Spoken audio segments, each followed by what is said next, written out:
and brothers, this is not the first time that we stand before you with the dream of a new Uganda. We first made our attempt 5 years ago in 2021. Hundreds of our brothers and sisters were tortured.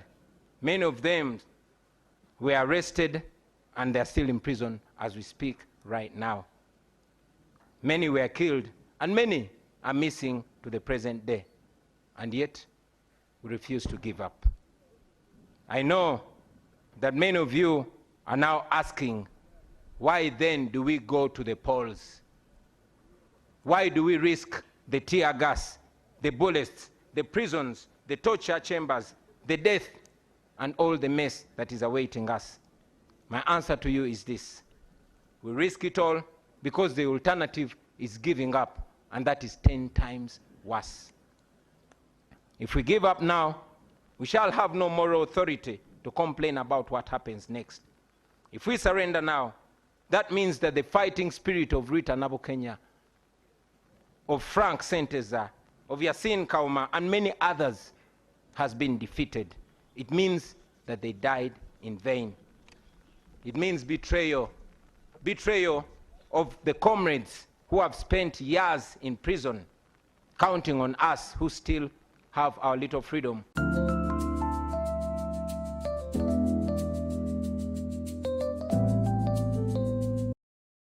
No matter what happens to us, we must keep moving forward.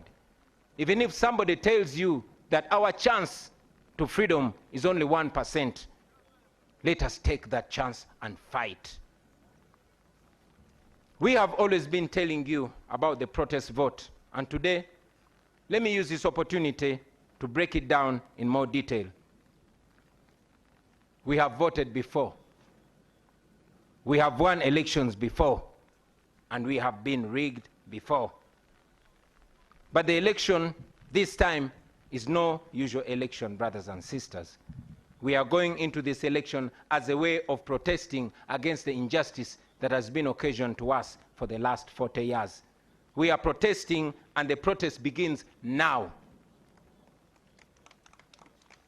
We must use this election season to rally the people of Uganda, to express their anger and to express their hope at the ballot box.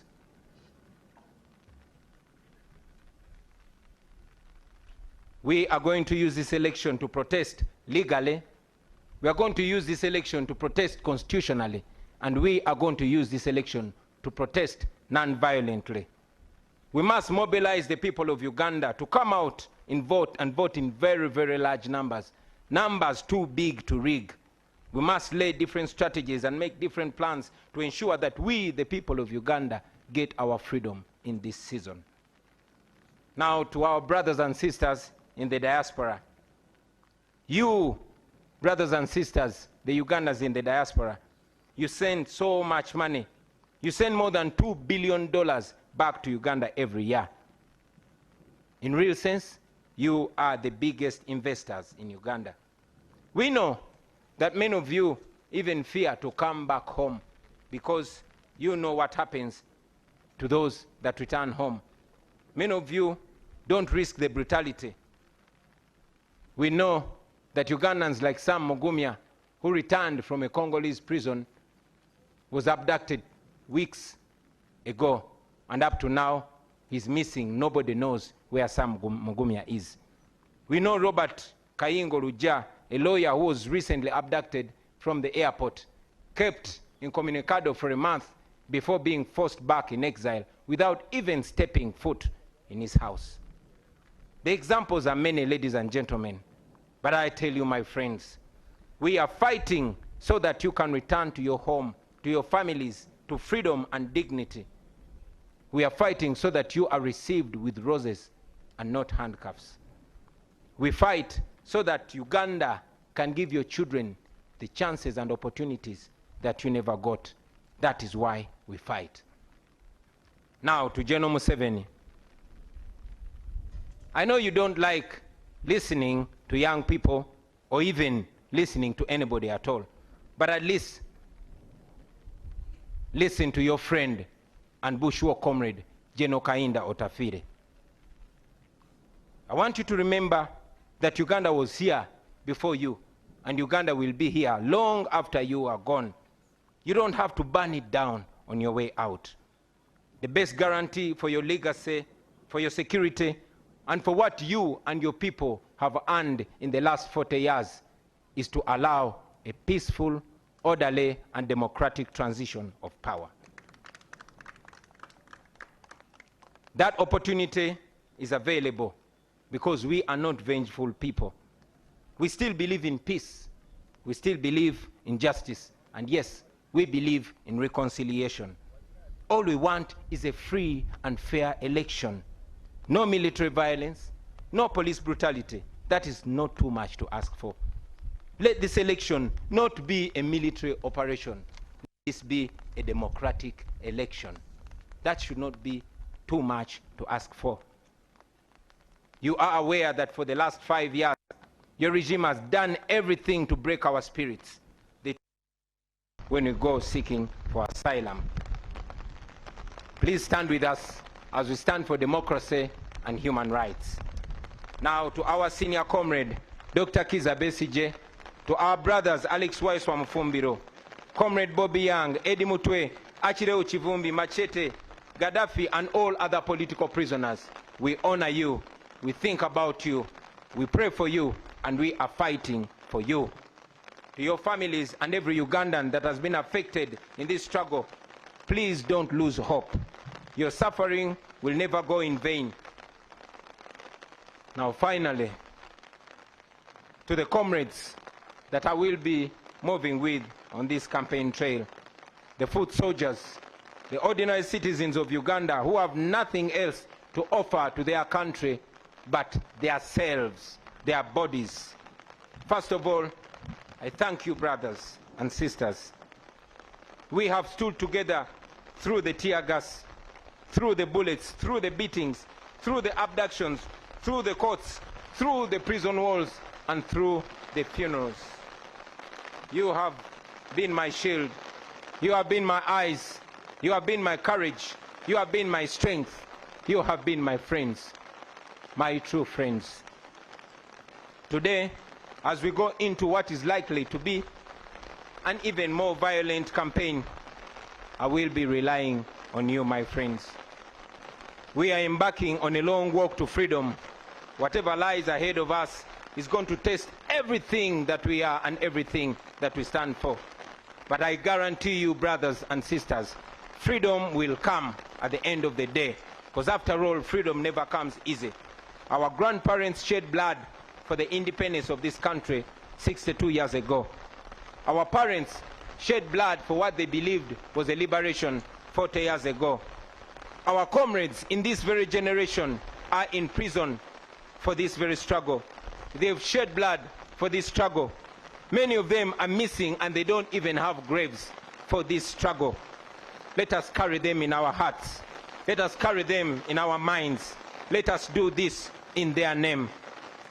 Brothers and sisters, the same courage and discipline that has kept us going since 2017 should be the same courage and discipline to carry us through this campaign. Your duty in this campaign, I must remind you, will not be to protect me. Yes, your duty in this campaign is not to protect me. It is to protect yourselves. It is to protect each other. It is to protect those ordinary people that come to support us on our rallies. I request you to be vigilant in every village that we shall enter and on every rally that we go to. Please be very solid and be very sober. Please be very calm and be very disciplined. Hope for the best, but prepare for the worst. Be careful, but don't show fear, because this regime wants us to be fearful. My brothers and sisters, I want you to understand what we are fighting for. We are fighting for a better Uganda. We are fighting for the farmers, for the border riders, for the young graduates who have no jobs. We are fighting for the ghetto people, those ghetto youth whose future is being stolen away in exchange for a few shillings. We are fighting for the ordinary children whose future is empty and we want to give meaning to. We are fighting for those police officers who are ordered to brutalize you because you are fighting for their children's future. And afterwards, they have to return to their uniport, to an empty house, to children with no school fees, and to a family with no health insurance. Please don't look at them as your enemies, because they are not your enemies. They are victims too. They also wish that things can change someday. Brothers and sisters, if we succeed, this country will be free and things will change forever. It will never be the same again. Unfortunately, if we don't succeed, nobody will ever believe that we did our best. That will mean that we are condemning our children, those that are born and those that are unborn, to slavery. And that is not what we should be doing. Therefore, brothers and sisters, failure is not an option. We must get our freedom, or at least die trying to get our freedom. I don't know how much danger is awaiting us on this campaign trail, but I know that we are going to keep moving with hope and faith. We are carrying the hope of our entire generation, a hope of millions and millions of Ugandans. Brothers and sisters, I want you to understand that this that we are carrying on our shoulders is a historical responsibility. So prepare yourselves. Hug your loved ones one more time and tell them that we are going to war. We are going to a war that we never chose, a war that we are not even trained for, but a war that has been imposed on us by our oppressors. We are facing an enemy that is armed to the teeth, and we are facing the enemy barehanded, only armed with the truth and God. We are fighting this because it is a duty that we must take on. We are fighting for our God-given right to live as human beings in our own country. We will never retire. We will never give up. We will fight until we are free, and I'm sure we shall be free in the end. This is not a matter of when, but it's not a matter of if. This is a matter of when, and we know that we are going to achieve our freedom. Brothers and sisters, I want to conclude by guaranteeing to you that are here with us and all Ugandans all over the world that in the end we shall be free. In the end, everything is going to be all right. And if everything is not all right yet, then that will not be the end. Thank you very much for God and my country.